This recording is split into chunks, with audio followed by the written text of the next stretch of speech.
I have been playing video games since 2004.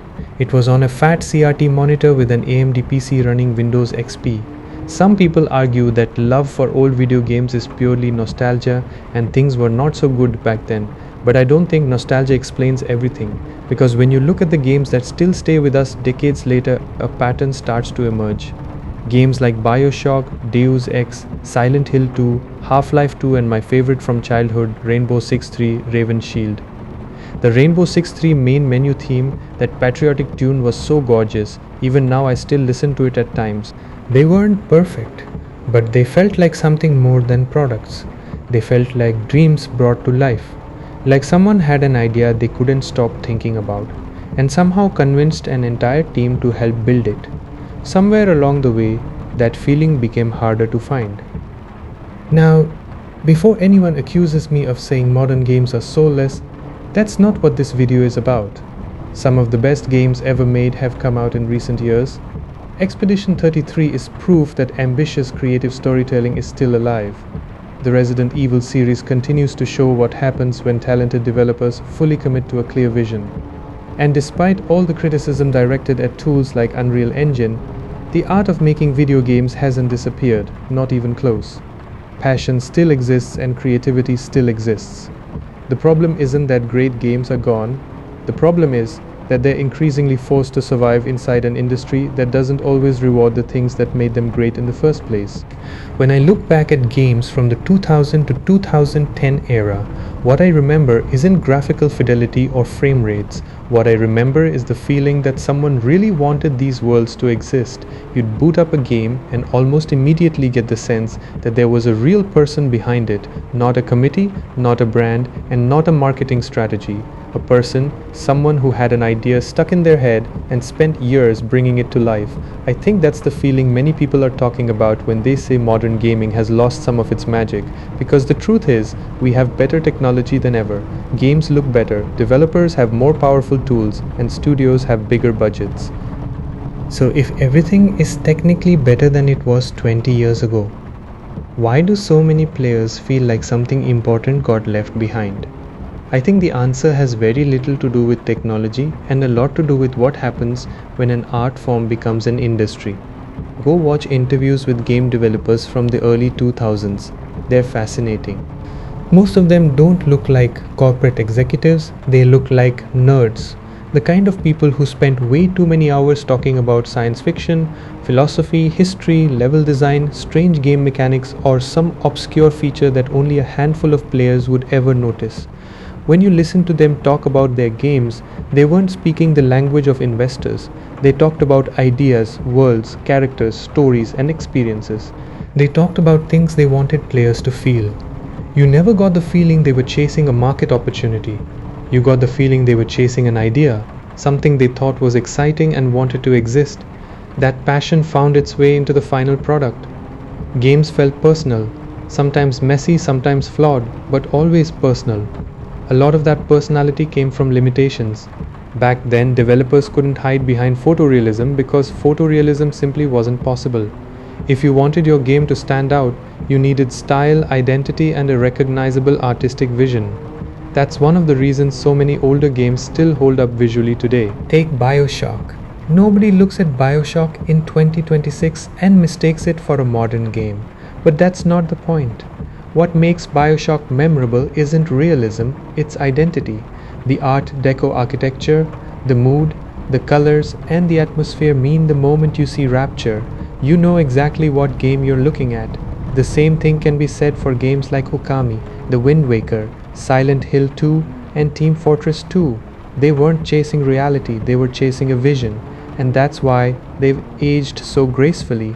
Graphics age, art direction doesn't. Making games was different back then too. Not because people were smarter, and not because modern developers are lazy. That's not what I'm saying. In many ways, today's developers are far more skilled than the people who came before them. But the path into game development was very different. There weren't endless YouTube tutorials, giant communities ready to answer every question, or free assets, advanced game engines, AI tools, and countless resources available at the click of a button. If you wanted to build something, you had to spend a ridiculous amount of time figuring things out yourself. You had to experiment, break things, read documentation, and fail repeatedly. The barrier to entry was higher, and while that wasn't always a good thing, it meant that many of the people who stuck with it were completely obsessed with the craft. Not because they expected to become rich, but because they couldn't imagine doing anything else.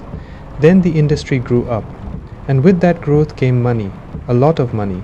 Gaming stopped being a niche hobby and became one of the biggest entertainment industries on the planet, driven by billions of dollars, global audiences, massive corporations, investors, shareholders, growth targets, and quarterly earnings. None of this is an argument against money.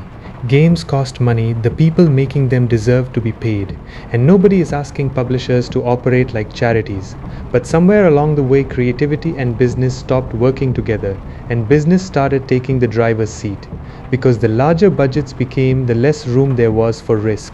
A studio spending $5 million can afford to take a chance on a weird idea, but a studio spending $300 million cannot. At that scale, experimentation becomes a threat, so projects become safer, more predictable, and more familiar. That's how you end up with endless sequels, remakes, reboots, established franchises, and formulas that look suspiciously similar to one another. Not because developers ran out of ideas, but because originality became harder to justify. This is also where many of the industry's modern problems come from. Microtransactions, battle passes, premium currencies, daily rewards, limited time events, and login bonuses. These systems were designed to keep players coming back every single day. They didn't appear out of nowhere. They're the result of a shift in priorities. At some point, many publishers stopped asking, how do we make this game unforgettable? And started asking, how do we keep players here longer? That's a very different goal. One focuses on creating an experience, the other focuses on creating a habit. While those two things can sometimes overlap, they're not the same, not even close. What's really strange is how the language around games has changed. Today, players are often discussed in terms that would have sounded bizarre 20 years ago: retention, engagement, conversion, monetization, and monthly active users. None of those phrases are evil, they're business terms, but they're also a reminder of how gaming is increasingly viewed through the lens of data. Data is good at measuring behavior, but it's terrible at measuring magic. No spreadsheet can explain why players still talk about Portal, BioShock, Half-Life 2, or Shadow of the Colossus. The moments people remember most weren't manufactured by analytics. They came from creative risks, strange ideas, and developers trying something new simply because they thought it would be cool. Sometimes it worked, sometimes it failed, but that's where the magic lived. Despite everything I've said, I don't think gaming is doomed. Far from it. Because the magic never really disappeared. You can still find it. You see it in indie games, in smaller teams willing to take risks, and in the occasional AAA project that ignores trends and commits completely to a creative vision. The people making games today are still passionate, and the dreamers never went away. They're still here. The difference is that they're working inside an industry that increasingly rewards predictability over experimentation, and that's an important distinction. The problem isn't developers, the problem is the environment around them. Maybe that's what we're actually mourning when we talk about the golden age of gaming. Not old hardware, old graphics, or even old games. What we're mourning is a feeling. The feeling that someone built a world simply because they wanted it to exist.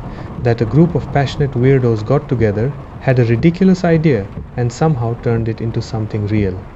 The feeling that what you were playing wasn't created by market research, but by imagination. Corporate greed doesn't destroy that overnight. That's not how it works. It happens slowly, one safe decision at a time, one calculated risk avoided, and one creative compromise justified by a spreadsheet, until eventually the impossible starts disappearing. That's a shame, because the games we remember most were usually the impossible ones, the ideas that sounded strange, the projects that looked risky, and the worlds that never should have worked. They were the ones built by people who cared just a little bit more about creating something memorable than creating something predictable. If there's any hope for the future of gaming, it's that those people still exist. The dreamers, the weirdos, and the developers with an idea stuck in their heads that they just can't let go of. Because every once in a while, one of them still manages to break through, and when they do, we're reminded of something the industry keeps trying to forget. The games we remember most were never the safest bets. They were the impossible ones. I'd love to know what you think about this shift in the industry. Do you feel like gaming has lost that underlying magic? Or do you think we're just looking at the past through nostalgia while missing the great stuff coming out today? Drop a comment below with the game that made you fall in love with gaming in the first place. And tell me if you still find that same feeling in modern releases.